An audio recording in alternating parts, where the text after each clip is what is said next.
Saya, Anwar bin Ibrahim, setelah dilantik memegang jawatan seorang Perdana Menteri, dengan sesungguhnya bersumpah bahawa saya akan dengan jujur menunaikan kewajipan-kewajipan jawatan itu dengan segala daya upaya saya. Dayung sudah di tangan, perahu sudah di air. Apa yang diimpikan Anwar Ibrahim selama bertahun-tahun sudah menjadi kenyataan. 24 November 2023, genap setahun Anwar mengangkat sumpah sebagai Perdana Menteri ke-10. Kerajaan perpaduan dengan slogan Malaysia Madani terbentuk hasil gabungan Pakatan Harapan, Barisan Nasional, Gabungan Parti Sarawak GPS dan beberapa parti lagi selepas PRU15 yang lalu. Dalam tempoh setahun, Anwar berada dalam situasi yang tidak mudah apabila mengambil alih pentadbiran ketika negara perlu memulihkan ekonomi yang tercicas teruk akibat pandemik COVID-19. Selain itu, beliau turut berdepan ancaman kestabilan kerajaan serta kritikan daripada pembangkang. Namun tidak dinafikan, kerajaan perpaduan turut menunjukkan beberapa pencapaian yang baik. Dua penganalisis politik yang dihubungi Kini TV senada berhubung pencapaian terbesar Kerajaan Madani dalam tempoh setahun ini. Ya, mau tak mahu pencapaian terbesar yang saya lihat adalah dapat bertahan setahun. Itu kerajaan perpaduan dapat bertahan setahun kerana ada mengatakan 3 bulan, 6 bulan, 9 bulan. Tapi saya yakin ianya bukan saja dapat bertahan setahun tapi menghabiskan penggal. Kerana kita tahu bahawa kerajaan perpaduan terdiri daripada 19 entiti dan 19 entiti ini mempunyai cita rasa yang berlainan. Jadi itu saya kagum dengan Perdana Menteri dapat dikatakan mempertahankan kewujudan kerajaan perpaduan itu sebagai pencapaian terbesar beliau. Bagi saya, kejayaan terbesar kerajaan adalah mengekalkan kestabilan kerajaan lah untuk ketika ini. Sebabnya kita baru habis 2-3 tahun yang lalu di mana kita masih ingat lagi perubahan kerajaan dari satu ke satu. Ramai rakyat yang resah, yang rasa sudah-sudahlah dengan permainan politik. Jadi saya rasa untuk sekarang kita cakap tentang setahun kemudian, inilah pencapaian terbesar. Selepas setahun, kerajaan ini masih berdiri, malah makin ramai yang sudah masuk dan menyokong kepimpinan Datuk Seri Anwar. Jadi inilah saya rasa yang kejayaan untuk sekarang ini. All of the challenges that we had, we have to tackle it step by step. And also let's not forget, the past 3 years doing COVID lockdowns and so forth, that itself had tremendous effects to everyone, the society, the country, in every single term, economy, healthcare, and also education. So there's a lot of things that need to be done. So it's a step-by-step process. Kita nak tengok pencapaian, kita tengok apa yang sedang berlaku sekarang. Pertama, nilai duit. Nilai ringgit kita. Ada faktor kata nilai ringgit kerana faktor-faktor luar. Tapi setiap kali waktu kita dulu pun diserang kerana faktor nilai ringgit jatuh. Dan kita rasa ini paling worst sekali, paling teruk nilai ringgit kita. Yang kedua, apakah isu makanan, harga barang kita selesai? Rakyat, harga barang makin naik. Tak selesai. Langsung, walaupun sudah 1 tahun berlalu, Kerajaan Madani saya tidak dapat melihat bahawa dia dapat menyelesaikan masalah rakyat dalam situasi rakyat sangat tertekan dengan kos sara hidup yang sangat tinggi, dengan kita lihat harga barang yang sangat mahal, rakyat sangat mengeluhlah. Kritikan terbesar yang dibuat pihak pembangkang terhadap pentadbiran Anwar adalah dakwaan kegagalan menyelesaikan isu kos sara hidup. Isu kos sara hidup yang semakin meningkat antara lain turut dikaitkan dengan kelemahan pentadbiran kerajaan menerusi pemilihan barisan kabinet. Dr. Azmi berpandangan pemilihan beberapa menteri yang dianggap tidak begitu berkesan merupakan antara kelemahan awal kerajaan perpaduan dan ia perlu ditangani.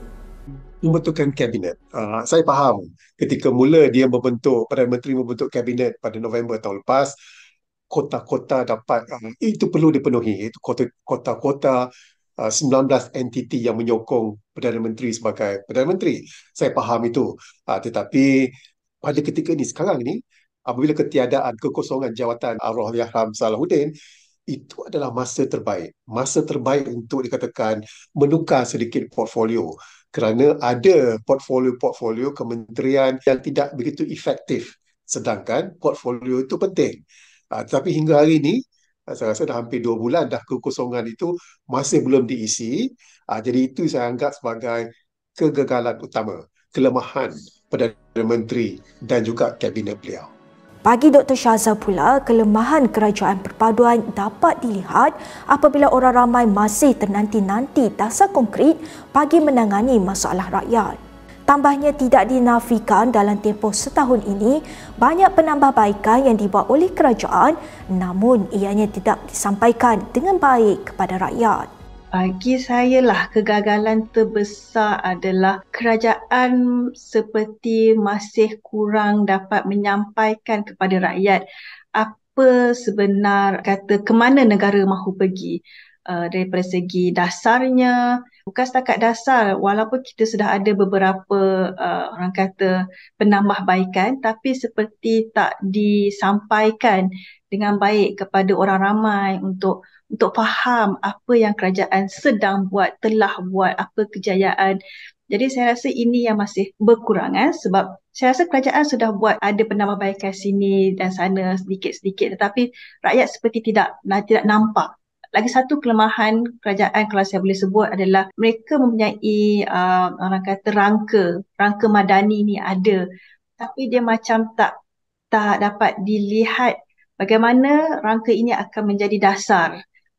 Jadi ramai yang masih keliru apa yang dimaksudkan dengan madani, bagaimana madani ini daripada segi tangible result tu, apa dia, how to do it, orang tak nampak.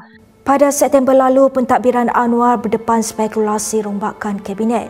Spekulasi ini muncul di tengah-tengah desakan pembangkang serta orang ramai yang mahu Anwar menilai semula barisan Kabinet yang tidak menunjukkan prestasi memberangsangkan dalam menerajui portfolio masing-masing.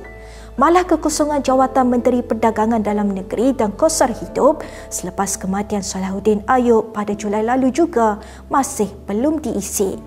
Jadi apakah Anwar perlu segera melakukan rombakan Kabinet?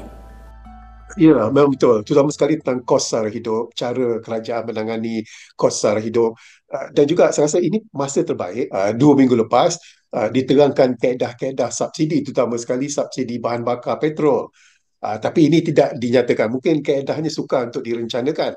Tapi itulah harapannya supaya subsidi itu dapat disusun. Dan untuk menyusunnya memerlukan champion. Sebab itu dikatakan ada menteri-menteri itu dia tak boleh tau, dia tak sesuai. Sebab itu dalam hal ini perlu diubah sedikit portfolio supaya perkara yang amat sukar seperti subsidi bersasar itu dapat dilaksanakan secepat mungkin. Ramai yang sebut tentang rombakan. Ada yang kata ialah baru setahun, mungkin kita boleh bagi sedikit lagi masa. Tapi saya rasa rakyat Malaysia sekarang mahu perubahan, kalau boleh secepat mungkin. Kita boleh bincang sama ada ini adil atau tak adil. Tapi apabila terdapat kekurangan itu, mungkin kita boleh rombaklah dan tukar menteri di beberapa kementerian supaya again kita nakkan orang kata confidence tu oleh rakyat jelata. Mereka boleh percaya kepada menteri ini, mereka sedang buat perkara yang terbaik untuk rakyat, mereka sedang bekerja di belakang tabir walaupun kita tak lihat. Sementara itu, isu-isu hak asasi manusia, ketelusan tata cara kewangan serta kebebasan sistem kehakiman dan badan berkuasa merupakan antara isu yang masih membelenggu pentadbiran Anwar. Perkritik sehingga hari ini terus mempersoalkan kemampuan Anwar dalam mengotakkan agenda reformasi yang dijanjikannya semasa menjadi pemimpin pembangkang. Janji reformasi Anwar kini sudah menjadi reformati. Demikian ungkapan yang acap kali didengar khususnya dari pembangkang yang tidak berpuas hati dengan Perdana Menteri. Yang Amat Berhormat Tambun semasa membentang kajian separuh penggal Rancangan Malaysia ke-12 memetik hadis berkenaan dengan sifat amanah. Pernyataan ini baik, tetapi saya sangsi dengan kemampuan Yang Amat Berhormat Tambun untuk mengotakan apa yang dikata. Tata kelola katanya dah jadi tata ke laut. Tak sampai setahun jadi kerajaan, janji-janji reformasi yang dicanang sepanjang lebih 20 tahun dah jadi reformati dah. Saya tak rasa yang Perdana Menteri telah abaikan reformasi. Cuma saya rasa itulah mengambil masa sedikit. ialah ramai yang kata ini bukannya kerajaan Pakatan Harapan, maka tak boleh dilihat seperti kerajaan Pakatan Harapan, ini kerajaan perpaduan. Tapi saya rasa itu adalah justifikasi yang kita boleh ambil pakai sebab at the end of the day, Anwar Ibrahim adalah Perdana Menteri kita dan beliaulah yang orang kata menyuarakan tentang reformasi di negara ini. Cuma agak sedikit perlahan sebab pelbagai faktor lah, faktor politik, faktor sosial. Saya rasa beliau tidak boleh terus ubah negara kita ataupun reformasi yang dimahukan itu dalam masa 1 tahun. Melihat kepada senario politik pada hari ini, kerajaan perpaduan boleh disifatkan sebagai stabil dan utuh. Perkembangan terbaru juga menyaksikan 4 orang ahli Parlimen Bersatu telah menyatakan sokongan terhadap Perdana Menteri. Langkah itu bagaimanapun dikritik hebat oleh pembangkang serta menimbulkan persoalan mengenai kelompongan dalam Akta Anti Lompat Parti yang diluluskan tahun lalu. Kedua-dua penganalisis politik yang diwawancara Kini TV bagaimanapun yakin kerajaan pimpinan Anwar mampu bertahan selama sepenggal, namun dia tidak boleh berada dalam keadaan selesa. Untuk sekarang yang saya lihat trendnya, saya rasa insya-Allah boleh kekal lagi 4 tahun lagi. Sebabnya yang kita tahu memang majoriti besar di Parlimen yang menyokong Perdana Menteri denganlah tambahan beberapa baru-baru ini. Jadi kestabilan itu sudah ada. Jadi saya rasa kemungkinan besarlah akan bertahan untuk 4 tahun yang akan datang. Tetapi saya rasa kerajaan tidak boleh orang kata ambil ni secara endah tak endah sebab walaupun majoriti itu ada cabaran daripada mereka ataupun kritisism terhadap kerajaan itu masih akan ada. Jadi mereka perlu bersedia untuk menghadapi dengan hati terbuka, cuba untuk memperbaiki apa yang mereka ada sekarang ini. Tidak boleh ambil sambal lewa lah, itu yang saya mau cakap. Having said that, sebab kita baru 1 tahun, macam-macam boleh berlaku. Tapi saya rasa apa yang penting sekarang adalah kerajaan perlu betul-betul fokus untuk memberi pembaharuan ataupun reformasi yang mereka janjikan dahulu. Sebabnya kalau mereka tidak dapat orang kata bawa Malaysia ke jalan yang lebih baik, saya risau kerajaan ini akan jadi kerajaan satu penggal sahaja.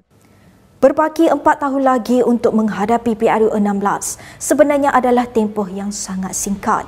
Kerajaan disarankan untuk memberikan fokus utama bagi menangani masalah ekonomi dan kos suara hidup dengan segera.